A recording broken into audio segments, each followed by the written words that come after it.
huge fire has ripped through one of the Rohingya refugee camps in Cox's Bazar in southeast Bangladesh. The charity ActionAid said their initial assessment was that more than 2,000 shelters had been gutted, leaving around 12,000 people homeless. Hundreds of thousands of Rohingya refugees who escaped violence in neighbouring Myanmar have been living in crammed camps near the border in Bangladesh. Earlier, I spoke to the country director of ActionAid Bangladesh about what happened. It's a very densely populated camp. We host more than 1 million people in the Rohingya refugee camps. And so far, over 12,000 people have been affected. A lot of people have been temporarily evacuated. They came to the centers, like ActionAid has some community centers in Camp 11, and they are taking refuge there. And the water points, as already mentioned by a colleague, and the health, two of the health centers, primary health centers, were affected. Tomorrow morning we will have a clearer picture. But it's dry season. This is also another reason why it's dry season, and the wind was blowing, so it quickly spread. I mean, in such a short time, in just 2 hours, it had damaged a huge area. And right now, ActionAid is working with with the volunteers.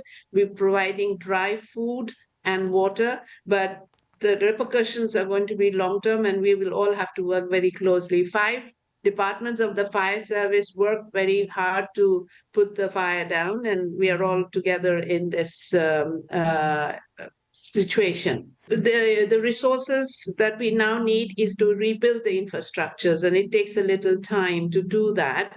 And as you know, the funding has been depleting. In fact, the World Food Program had to cut down $2 from their existing package, which has also had repercussions on the Rohingya refugees, particularly women and girls.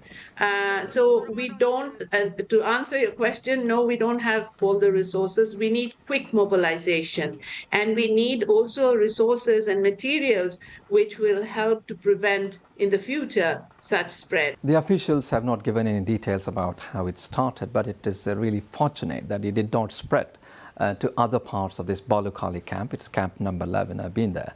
And it's a very sprawling camp where tens of thousands of people live in cramped conditions. And these huts are made up of bamboo, and sometimes by polythene sheets they cover, or even tin roof. And they're packed.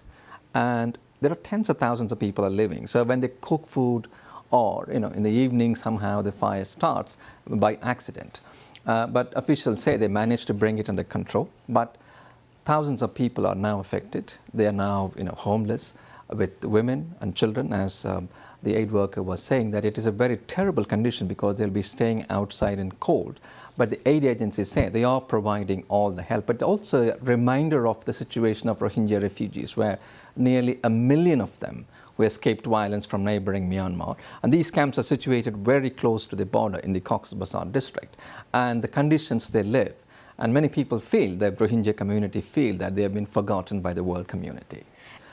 Not only about, they're so close to each other, and there have been a number of incidents in the past few years. Some of them are allegedly arson attacks. There are infighting happening between various groups of Rohingya community, and people are getting killed because of these fire accidents.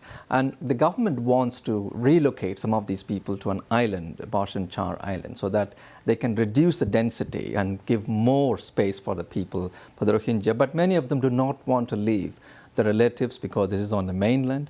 They live as a community, and as more and more the population also increases over a period of time. Your newborn children, and the families are like 6 or 7 in a family. They are living in a small hut, so the chances of fire is always there. But again, luckily this time they managed to prevent, unlike the previous incidents.